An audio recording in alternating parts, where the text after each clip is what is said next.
modo de repaso, en una espectroscopía de absorción, lo que medimos es la disminución de la potencia de un haz de radiación de una longitud de onda o de una energía determinada cuando una molécula absorbe radiación para pasar del estado basal al estado excitado. También vimos que hay otras maneras de que una molécula pase del estado basal al estado excitado. Pero ahora bien, el estado excitado es un estado muy inestable y tiende a volver rápidamente al estado basal, liberando una cantidad de energía igual a la que tomó. Si esa energía es liberada en forma de fotones, estamos frente a una espectroscopía de emisión. Y en el caso de moléculas, que es lo que venimos hablando, estaríamos dentro de una espectroscopía de emisión molecular. La espectroscopía de emisión molecular se puede dividir en fotoluminiscencia y quimioluminiscencia. La fotoluminiscencia se da cuando se emite un fotón para volver al estado basal, simplemente como consecuencia de la desactivación de la especie excitada. Pero se puede diferenciar en dos estados, uno que se denomina fluorescencia y otro que se denomina fosforescencia. Se pueden diferenciar fácilmente entre los dos, y eso lo vamos a ver durante la clase, pero como principal diferencia, en la fluorescencia no se produce un cambio del spin del electrón que se excitó para volver al estado basal, mientras que en la fosforescencia hubo un cambio en el spin para pasar al estado de triplete excitado y entonces va a tener que volver a cambiar nuevamente para volver al estado basal. Esto hace que el tiempo de vida media de la fosforescencia sea mucho más larga que el tiempo de vida media de la fluorescencia. Y esto nos sirve para diferenciar entre los dos fenómenos. ¿Por qué? Porque la fluorescencia, ni bien apagamos la fuente que provoca la excitación molecular, también termina la emisión de fluorescencia, es decir, la vida media es corta. Pero en el caso de la fosforescencia, la emisión de fotones continúa más allá de que la fuente haya dejado de llevar a moléculas hacia el estado excitado. ¿Cómo los distinguimos en la práctica? Y bueno, existen muchos objetos fosforescentes. Dentro de los objetos fosforescentes podemos recordar esas figuras plásticas que los chicos ponen de adornos en las habitaciones y que cuando se apaga la luz, esas figuras comienzan a brillar en la oscuridad. Y bueno, eso es un fenómeno fosforescente. Si fuera fluorescencia, en cambio, al apagar la luz, esa figura también fluorecería mientras la luz está prendida, que es que es lo que actúa como fuente de excitación, pero en el momento que la luz se apague, la emisión de fluorescencia también se corta. La que continúa, en el caso de pasar, estamos entonces frente a un fenómeno de fosforescencia. Y la quimioluminiscencia, hay en ese fenómeno implicada la emisión de fotones como consecuencia de la formación de una especie excitada durante una reacción química, que en algún momento va a tener que emitir. De la química básica, pero a veces no lo es. Bien, ¿qué es un estado de singulete fundamental? Es un estado electrónico molecular a donde todos los espines de los electrones están apareados. Recordemos esto, el principio de exclusión de Pauli dice que nunca dos electrones pueden tener los cuatro mismos números cuánticos, que por cada orbital o suborbital solo puede haber un par electrónico siempre y cuando esos electrones tengan los espines opuestos. Entonces, en esas condiciones estamos en un estado de singulete fundamental. Y una molécula a donde todos los electrones se encuentran apareados es una sustancia diamagnética, porque no es atraída ni repelida por los campos magnéticos. Les dejo como tarea investigar qué pasa con el oxígeno molecular. Ahí les puse la configuración electrónica externa, aunque más que la estructura de Lewis hay que buscar la explicación por el lado de los orbitales moleculares. ¿m? A donde podemos ver que el oxígeno es paramagnético, es decir, el oxígeno molecular es atraído o repelido por los campos magnéticos. Cuando una molécula en estado fundamental absorbe radiación en el ultravioleta visible, se excita porque uno de los electrones de enlace pasa a un nivel energético superior. Pueden ocurrir dos tipos de transiciones. El primero es la de singulete excitado, donde los dos electrones, ya sea el que queda en el nivel más bajo y el que pasa al nivel energético superior, conservan el spin.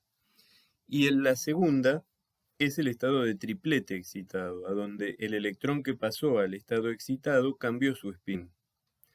Entonces, los dos electrones de ese par tienen el mismo spin, pero como están en distintos niveles, entonces se sigue cumpliendo el principio de exclusión de Pauli.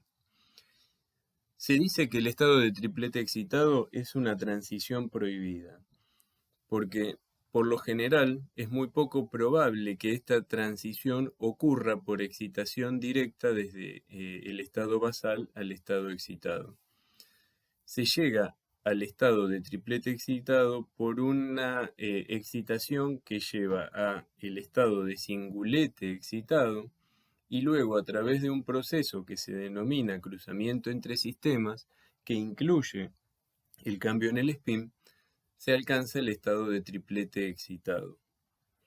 Esto es posible porque el delta de energía entre el estado de singulete excitado es mucho mayor que el delta de energía del estado de triplete excitado, y eso permite que el cruzamiento entre sistemas pueda ocurrir. Otra cosa a tener en cuenta es que el tiempo de vida media del triplete excitado es mucho mayor que el tiempo de vida media del singulete excitado, porque para que se vuelva al estado basal desde el estado de triplete excitado se requiere un nuevo cambio en el spin y eso requiere de mayor tiempo. Esta diapositiva, o mejor dicho, este esquema, es fundamental para entender el fenómeno de la fluorescencia a nivel molecular. Una gran parte ya la estudiamos cuando vimos la espectroscopía de absorción y es toda la parte que se ve a la izquierda. Tenemos una molécula en el estado fundamental, en el estado de singulete fundamental, y ese estado electrónico se encuentra asociado a sus niveles, a sus subniveles vibracionales y rotacionales. Como consecuencia de la absorción de energía, puede pasar a distintos estados de singuletes excitados, dependiendo de cuáles sean los niveles electrónicos a los que puede pasar del estado fundamental al estado excitado. Como vemos, hay múltiples posibilidades de pasar del estado fundamental a un estado electrónico excitado, porque cada estado electrónico excitado se encuentra asociado a todos los niveles rotacionales o vibracionales que tienen pequeñas diferencias de energía con el estado electrónico excitado basal, ¿sí? Y eso era la explicación de las bandas de absorción molecular. Ahora la molécula va a intentar deshacerse de esa energía que tiene en exceso a través de distintos procesos de desactivación. Algunos con emisión de radiación y otros sin emisión de radiación. Aquellos donde hay emisión de radiación son los que podemos cuantificar mediante una espectroscopía de fluorescencia o una espectroscopía de fosforescencia. Pero hay otros, como por ejemplo los que dijimos, el efecto fotoeléctrico, la emisión de un electrón. En ese caso podemos hablar de disociación o predisociación, y otros serían pasar esa energía en forma de calor al sistema en el que se encuentra la molécula, y en todo eso tenemos implicado la conversión interna, y la conversión externa y la relajación vibracional. Vamos a tratar de interpretar este dibujito en manera conjunta. Primero, la molécula que está en el estado fundamental S0, singulete, todos los electrones apareados, absorbe energía para pasar a un estado excitado S2.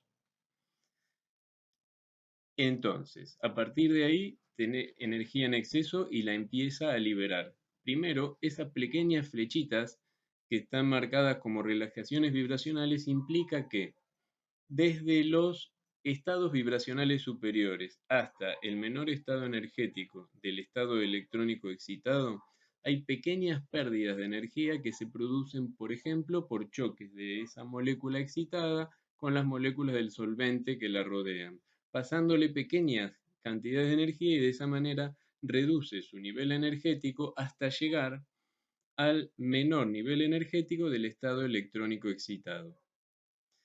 En ese entonces, y si ese menor nivel energético del estado electrónico excitado se solapa con algún nivel vibracional de otro estado electrónico excitado, como por ejemplo S1, se produce una conversión interna. Y seguido a esta conversión interna se producen nuevas relajaciones vibracionales hasta llegar al menor estado electrónico, perdón, al menor nivel energético del estado electrónico S1. ¿Mm? A partir de ahí todavía sigue teniendo energía de más esa molécula. Y es entonces que se puede producir una relajación en forma de emisión de un fotón. Y eso se denomina emisión de fluorescencia. Como vemos, estaría pasando desde el estado de singulete excitado al estado de singulete fundamental. La emisión de fluorescencia se puede dar a cualquiera de los niveles vibracionales del estado de singulete fundamental y por eso la emisión de fluorescencia también ocurre en forma de bandas, al igual que la absorción.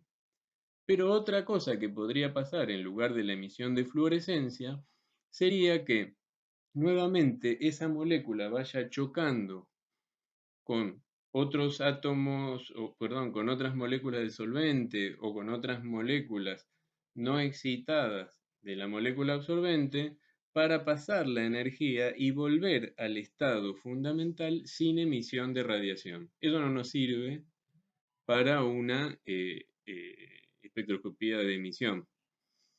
Y lo que haría eso se transformaría en energía calórica, pero como es tan poquita la cantidad de moléculas excitadas en un sistema, ni siquiera se produce un aumento notable de la temperatura del sistema.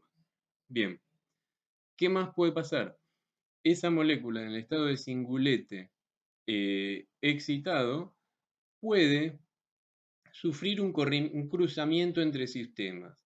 ¿Qué quiere decir? Tiene que haber un cambio en el spin para que haya un cruzamiento entre sistemas. Entonces pasaría de el menor nivel energético del estado de singulete excitado S1 a un estado vibracional del estado del nivel energético de triplete excitado.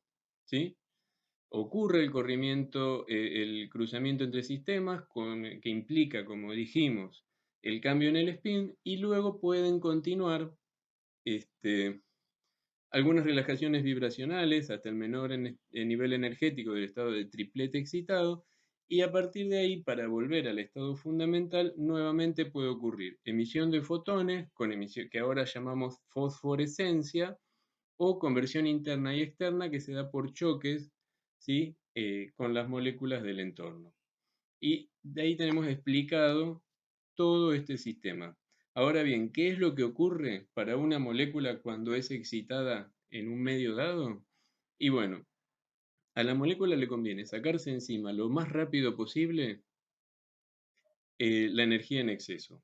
Entonces, el camino que la lleve más rápido al estado fundamental es el que va a ser el más probable para el que ocurra la desexcitación. Nunca hay un solo camino implicado, siempre hay relajaciones vibracionales, puede haber conversiones internas, cruzamiento entre sistemas. Hay una combinación de caminos.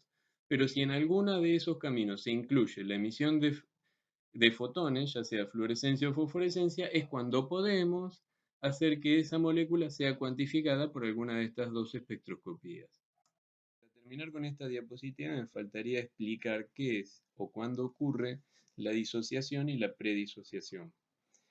El fenómeno de disociación ocurre cuando una molécula absorbe energía y pasa a un estado eh, vibracional mucho más elevado, ya sea en un nivel electrónico más alto o en el mismo estado fundamental, pero donde ese estado vibracional se encuentra muy alejado del estado basal.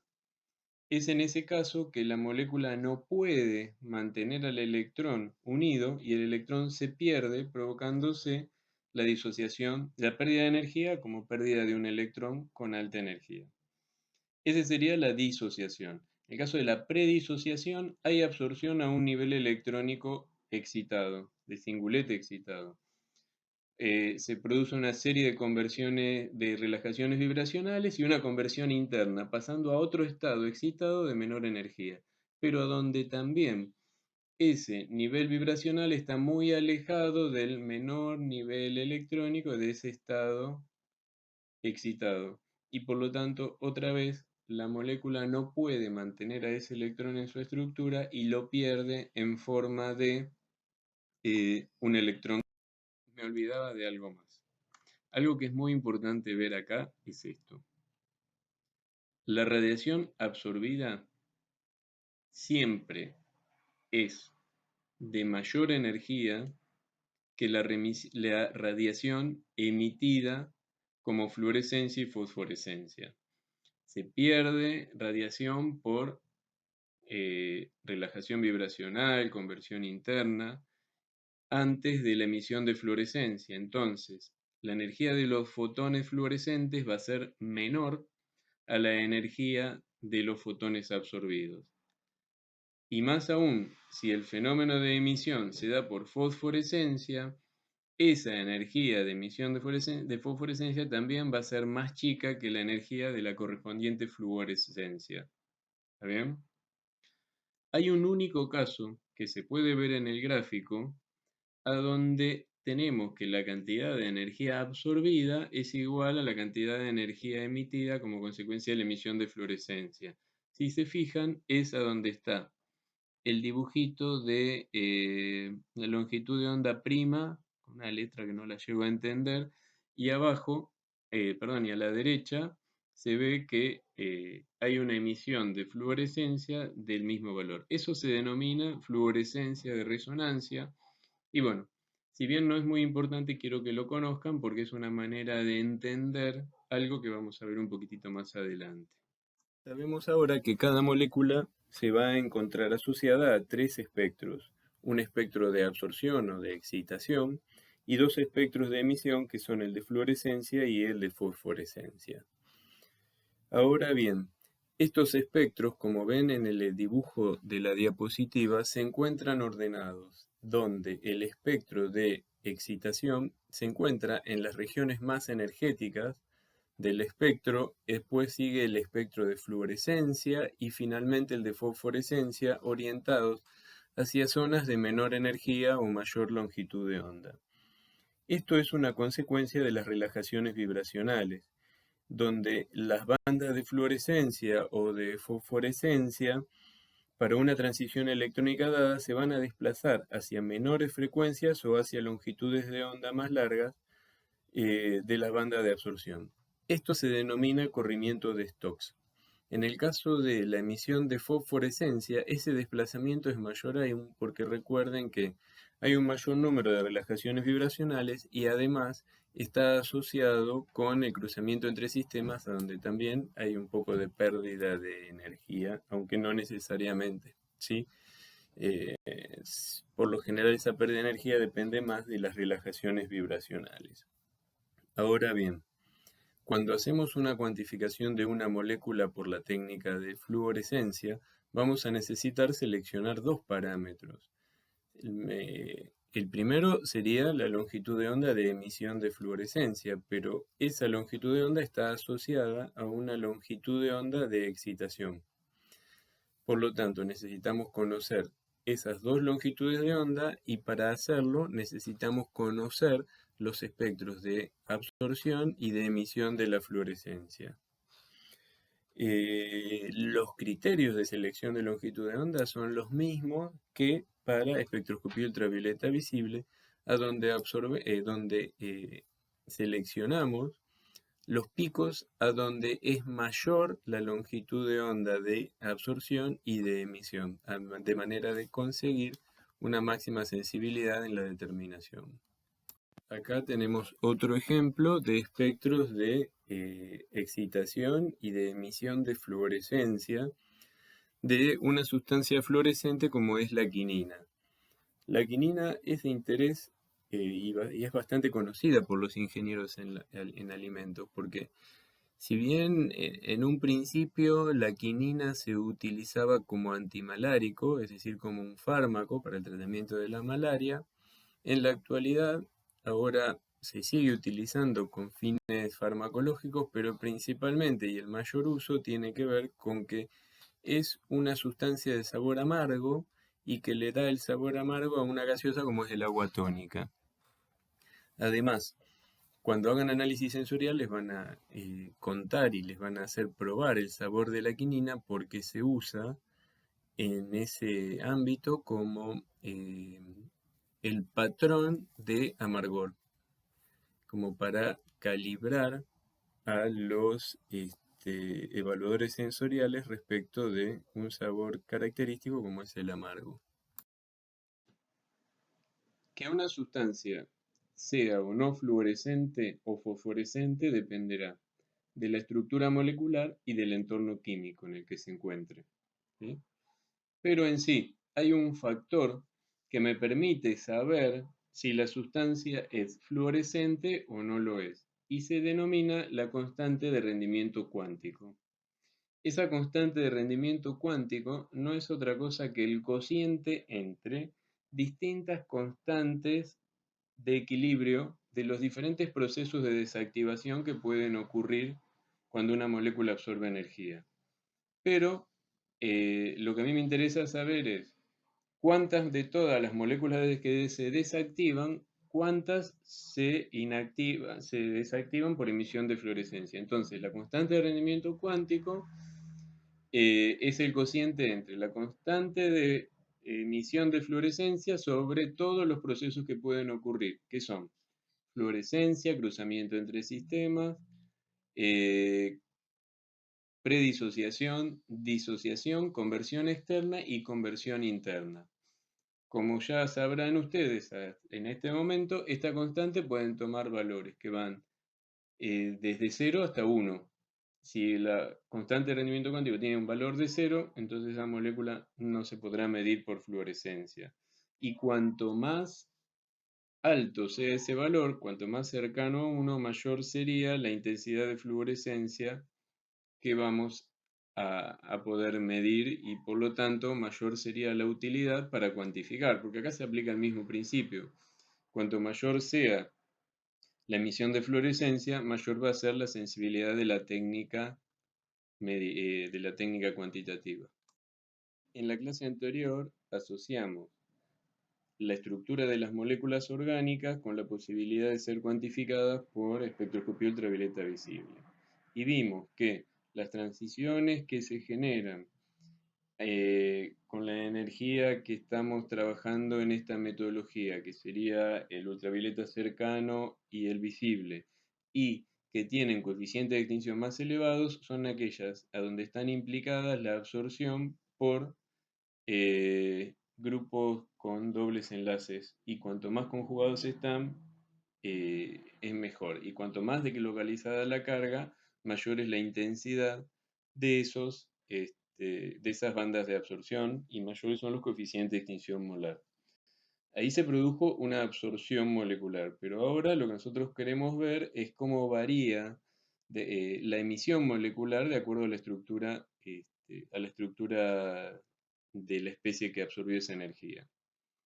Bien, eh, si se vuelve de una excitación sigma antienlazante a sigma, la energía implicada es muy grande. Entonces, en esos casos, por lo general, lo que ocurre es que la molécula no emite radiación, sino que desexcita en forma de emisión de un electrón, como es predisociación o disociación. Ahora, igualmente en el caso del ultravioleta visible, cuando se produjo una excitación desde N a pi antienlazante, o desde pi a pi enlazante, ahí es donde la energía, el rango de energías que están implicadas en el tipo de espectroscopio ultravioleta visible son útiles para provocar ese tipo de transiciones. Y con respecto de las emisiones pasa lo mismo. En ese rango de energías es donde son más probables los dos tipos de transiciones por desexcitación. Me refiero desde pi antienlazante a n o desde pi antienlazante a pi. eh, por lo general, las que son responsables de la emisión de fluorescencia y fosforescencia son las pi antienlazantes a pi, no las que son responsables, las que se pueden usar para hacer una cuantificación por esta metodología. Son desde pi antienlazante a pi porque son las que tienen coeficiente de extinción molar, no coeficiente, aparte del coeficiente de extinción molar, tienen constantes de rendimiento cuántico mucho mayores y por lo tanto la técnica es mucho más sensible. Si hablamos de transiciones de desexcitación que van de pi excitado a pi, entonces los compuestos que tienen mayor probabilidad de desactivar por fluorescencia, por emisión de fluorescencia, serían los compuestos aromáticos o aquellos compuestos con dobles enlaces altamente conjugados. Cuanto más conjugados, mejor. Y la fluorescencia, como dice en verde, y eso es muy importante, se ve favorecida en aquellos compuestos donde los electrones pi se encuentran deslocalizados. Entonces acá vemos el efecto de los sustituyentes, cómo pueden o incrementar o desactivar la fluorescencia. Recuerden que los electrones deslocalizados respecto a los sustituyentes se van a favorecer en aquellos sustituyentes que sean donantes de electrones, mientras los que son atractores van a hacer el efecto opuesto. En la tabla de abajo a la derecha podemos ver los efectos de los sustituyentes en la fluorescencia del benceno, que lo tomamos como compuesto de referencia. Como vemos, cumple con las características estructurales para ser un compuesto fluorescente.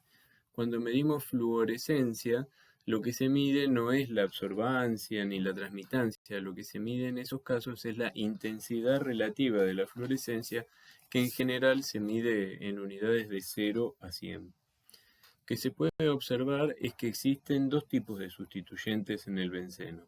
Los primeros son los atractores de electrones, y el ejemplo más gráfico es cómo afectan, por ejemplo, los halógenos a la intensidad de la fluorescencia, a donde estos halógenos reducen la emisión de fluorescencia y esa reducción en la emisión de la fluorescencia es cada vez más grande cuando aumenta la masa molar del halógeno. Como se ve, el clorobenceno tiene una intensidad relativa de fluorescencia de 7, que ya es menor a la del benceno solo, que tenía un valor de 10. El bromobenceno reduce aún más la fluorescencia y el iodobenceno la hace desaparecer. Se habla de un efecto del átomo pesado, donde lo que ocurre es que aumenta la probabilidad de cruzamiento entre sistemas y de esa manera disminuye la constante de rendimiento cuántico de fluorescencia. Otro tipo de sustituyentes son los donantes de electrones, que son los que van a favorecer aún más la deslocalización de la carga en la estructura aromática y aumentarán entonces la constante de rendimiento cuántico y aumentarán la intensidad de emisión de la fluorescencia. Eso se puede ver en los ejemplos del fenol, por ejemplo, a donde la intensidad de la fluorescencia se incrementa de 10 a 18 y en la anilina, a donde se incrementa de 10 a 20. Es interesante mencionar en el caso de la anilina que si se somete a un equilibrio ácido-base, la anilina, el nitrógeno de la anilina, el grupo amino, se va a protonar para generar un grupo amonio. Ahora, el amonio ya no es más donante de electrón, por el contrario, se convierte en un atractor de electrones y esa estructura, el ion anilinio, ya deja de ser una estructura fluorescente. También es importante conocer si una molécula es rígida o no lo es para saber si esa molécula se va a desactivar tras la absorción de energía mediante procesos con emisión de radiación o procesos sin emisión de radiación. Pensemos en estos procesos donde la molécula va perdiendo energía al chocar con el solvente. Para poder transmitirle parte de esa energía a una molécula del solvente o a una molécula no activada, va a tener que tener cierta energía cinética, se va a ir moviendo por el medio y va a chocar con esas moléculas del entorno. No todos esos choques van a ser efectivos para transmitir la energía. Los choques deben tener un posicionamiento adecuado, tanto de los dos compuestos que se enfrentan, como para que la transmisión de energía pueda darse. Si una molécula es poco rígida, resulta que puede acomodarse fácilmente tras la colisión y favorecer el intercambio de energía, mientras que las moléculas rígidas colisionan, pero esa estructura no se puede acomodar de manera que es menos probable que esa colisión sea efectiva. Entonces, las moléculas rígidas tienen más probabilidad de desactivar por emisión de radiación, mientras que las moléculas no rígidas tienen mayor probabilidad de desactivarse por procesos no radiativos, como por ejemplo el intercambio de energía con el sistema por medio de energía calórica. Entonces, bien, eso se puede comprobar con esos dos compuestos que tenemos como ejemplos, que serían el fluoreno y el bifenilo. El fluoreno tiene una constante radiación de rendimiento cuántico bastante elevada, mientras que el bifenilo tiene una constante de rendimiento cuántico que es algo así como cero y por lo tanto no se puede determinar por emisión de fluorescencia. Lo que sigue de esta diapositiva prácticamente ya la podrían explicar ustedes a través de lo que venimos diciendo. En el caso de la temperatura, si yo aumento la temperatura, aumento la energía cinética. Si aumento la energía cinética de las moléculas, aumenta la posibilidad de colisiones y por lo tanto desactivación por en formas sin emisión de radiación. Si hablamos del solvente, si la viscosidad del solvente aumenta, es probable que esos choques sean menos efectivos y por lo tanto la desactivación será por fluorescencia. De hecho, cuando se medía fosforescencia, se trabajaba con nitrógeno líquido de manera tal de reducir la viscosidad al punto tal que esas moléculas iban a tener tan baja energía cinética que se reducía mucho la posibilidad de choques y de desactivación no radiativa. ¿Qué pasa con el pH? En el pH será importante o afectará la fluorescencia o no si es que existe una serie de estructuras resonantes que modifican la capacidad de ser donante de protones o aceptor de protones en el equilibrio ácido-base. Y el ejemplo de la anilina es un ejemplo importante. La anilina, si está protonada, atrae los protones, el anilonio, y por lo tanto la fluorescencia no ocurre. Mientras que la anilina desprotonada, es decir, a pHs elevados, no va a desactivarse por emisión de la fluorescencia. Finalmente, el oxígeno molecular disuelto. Dijimos que el oxígeno es paramagnético. Todos los compuestos paramagnéticos favorecen el cruzamiento entre sistemas y por lo tanto la desexcitación por fosforescencia y no fluorescencia. Entonces, los paramagnéticos favorecen un fenómeno que se denomina atenuación o quenching de la fluorescencia y consiste en el pasaje de el estado de singulete excitado al estado de triplete excitado y con la consecuencia emisión de fosforescencia. Bueno, ¿qué relación existe entre la potencia luminiscente y la concentración de la especie que emite fluorescencia o fosforescencia? Como se puede ver en la parte superior, esa potencia fluorescente estaría dada por una constante de proporcionalidad que es dependiente de la constante de rendimiento cuántico, pero que no es la constante de rendimiento cuántico, y la diferencia entre P sub 0 y P de los que estamos acostumbrados a hablar hasta ahora. Fíjense, la diferencia entre P sub 0 y P no es otra cosa que la cantidad de energía que fue absorbida. ¿Sí? Ahora bien, Si consideramos la ley de Beer, lo que se puede ver es que se puede expresar de esta forma, es decir, que P sobre P sub 0, que es la transmitancia, es igual a 10 a la menos E por B por C, donde E es el coeficiente de extinción molar, B es el camino óptico y C es la concentración de la especie absorbente. ¿Mm? Entonces, si reemplazamos, eso es muy fácil de hacer, podemos ver que nos queda que la potencia fluorescente estaría dada por una constante de proporcionalidad que depende de la constante de rendimiento cuántico por P sub 0 multiplicado por 1 menos 10 elevado a la menos coeficiente de extinción molar por camino óptico por la concentración. Ahora, ese término exponencial se puede desarrollar como una serie de Maclaurin como se ve en la parte de abajo. ¿Sí?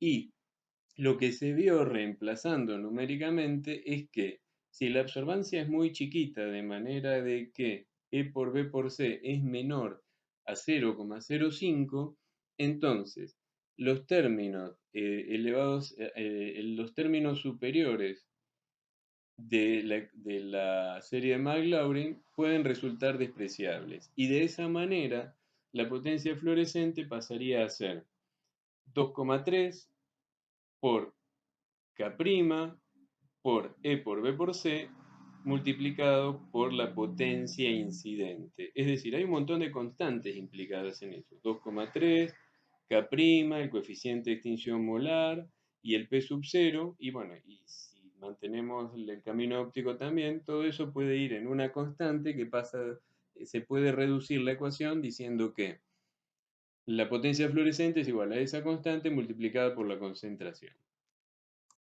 Entonces, existe una relación lineal entre la potencia fluorescente y la concentración, al igual que pasaba en ultravioleta visible, pero lo que vemos que también hay una desviación de la linealidad cuando superamos determinada concentración de especie fluorescente. Esa desviación de la linealidad se puede explicar de dos maneras. Matemáticamente lo que podemos decir es que cuando la concentración es muy alta, la absorbancia pasa a ser mayor a 0,05 y por lo tanto no se pueden despreciar los términos superiores de esa serie de Maclaurin y entonces por eso se cambia la relación entre potencia fluorescente y concentración. Pero molecularmente hay dos fenómenos que nos permiten explicarlo y que serían la autoamortiguación y la autoabsorción. La autoamortiguación ocurre cuando una molécula excitada choca con una molécula igual pero no excitada y le transfiere esa energía. Entonces hay transferencia de energía pero no hay emisión del fotón.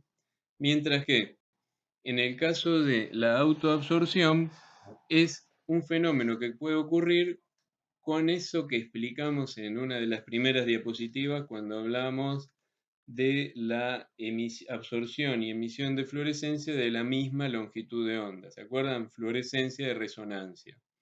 Entonces, supongamos que tenemos una molécula que emite un fotón de radiación, de fluorescencia, a esa longitud de onda, que es justamente la cantidad de energía que necesita otra molécula para excitarse. Entonces, ese fotón se cruza con otra molécula no excitada, la impacta y le transfiere la energía. Entonces, en este caso hay emisión de un fotón, pero ese fotón no llega al detector porque lo absorbe antes otra molécula. Entonces, tanto en la absorción como en la autoamortiguación como en la autoabsorción, hubo una molécula excitada que en el primer caso le transfirió la energía directamente a otra molécula no excitada. Y en el otro caso le emitió la radiación, pero esa radiación impactó a otro fotón. Es decir, en los dos casos la energía de la emisión fluorescente de las primeras moléculas que se la sacaron de encima no llegó al detector, por lo tanto no se llegó a cuantificar.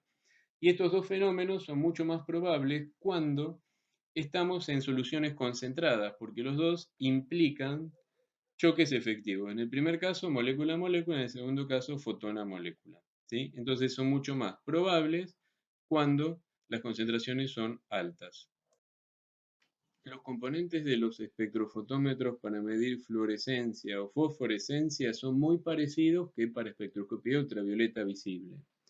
Ahora, tienen ciertas características diferenciales y por lo general esas características diferenciales hacen que los equipos sean mucho más costosos que un espectrofotómetro ultravioleta visible.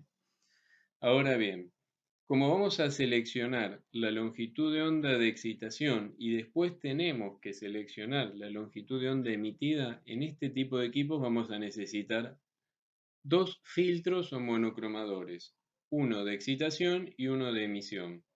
A la vez, la ubicación en el equipo de estos dos filtros tiene que ser estratégica, de manera que la energía que salió del monocromador de excitación y que incidió sobre la muestra, pero que no fue absorbida por la muestra, no tiene que llegar al filtro o monocromador de emisión. Entonces, hay varios arreglos instrumentales que sirven para esto, pero el más conocido es aquel a donde se genera un ángulo de 90 grados entre el filtro o monocromador de excitación, la muestra, el portacelda, y el filtro o monocromador de emisión. Esta metodología espectroscópica tiene la característica de que requiere de fuentes de excitación muy potentes, con elevada potencia. Por eso es que se usan este tipo de lámparas, las de arco de mercurio, de arco de xenón o los láseres, que son fuertes muy potentes. ¿Y por qué necesitamos este tipo de fuentes? Como vimos un poquitito más arriba, la potencia fluorescente tenía una relación directa con P sub 0, es decir, la potencia de la lámpara que usamos para excitar a las moléculas. ¿Bien? ¿Por qué es esto? Si lo que yo quiero medir es emisión.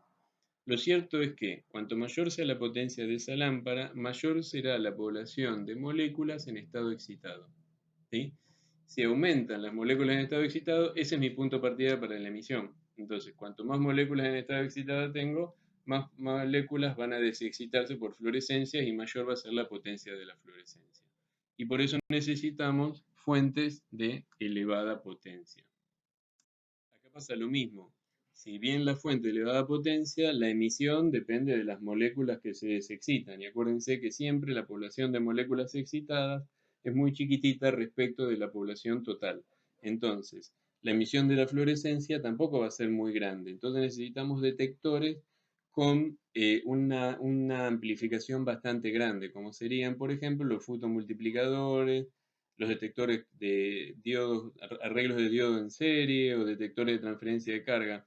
El primero es un detector individual, el fotomultiplicador, pero recuerden que los arreglos de diodo en serie y la transferencia de carga son estos detectores que me permiten ubicar muchos detectores en un mismo arreglo y eso puede mejorar la detección. Respecto de las cubetas, y bueno, las cubetas pueden ser de vidrio o de sílice, depende de la longitud de onda a la que vayamos a trabajar. Pero lo cierto es que como estas cubetas vamos a tener un arreglo de 90 grados entre los dos monocromadores y el portacelda, entonces la cubeta tiene que tener las cuatro caras disponibles para la transmisión de la radiación. ¿Sí?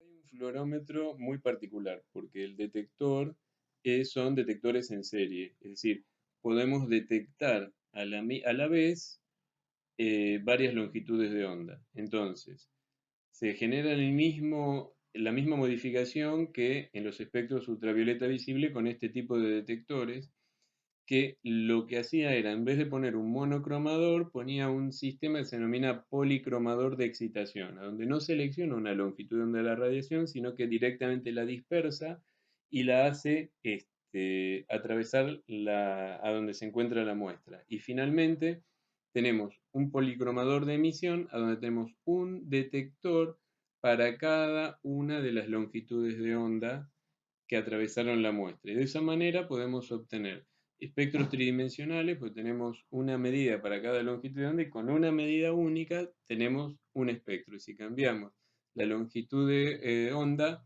podemos ir teniendo detecciones de tipo tridimensionales.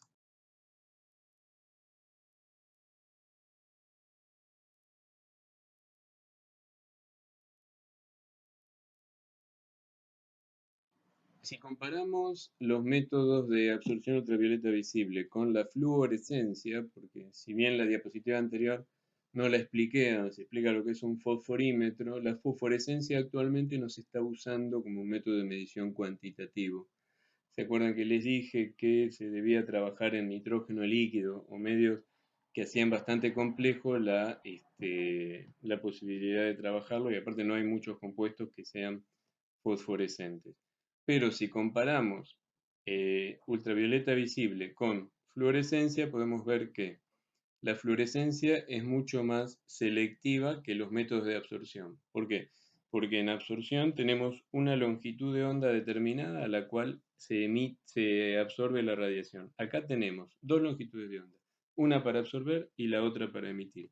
Por lo tanto, es muy difícil que distintos compuestos coincidan en esos dos parámetros. Ahora, la diferencia en la sensibilidad de las dos técnicas se puede entender por las formas de detección. Pensemos que en ultravioleta visible, en absorción, lo que se mide es la potencia del haz. Entonces, la sensibilidad depende de la menor diferencia en la potencia del haz que puede darse cuenta el detector que estuvo ocurriendo. Mientras que en fluorescencia, si hay emisión de fluorescencia, le llegará al detector una señal y de caso de no haberla, no le va a llegar nada. Entonces, es más fácil detectar presencia o ausencia de radiación a pesar de la baja intensidad que darse cuenta de una pequeña disminución en la potencia de una fuente que tiene una potencia muy grande. Y eso serviría para explicar porque la luminiscencia es mucho más sensible y detecta concentraciones más chicas que la absorción molecular.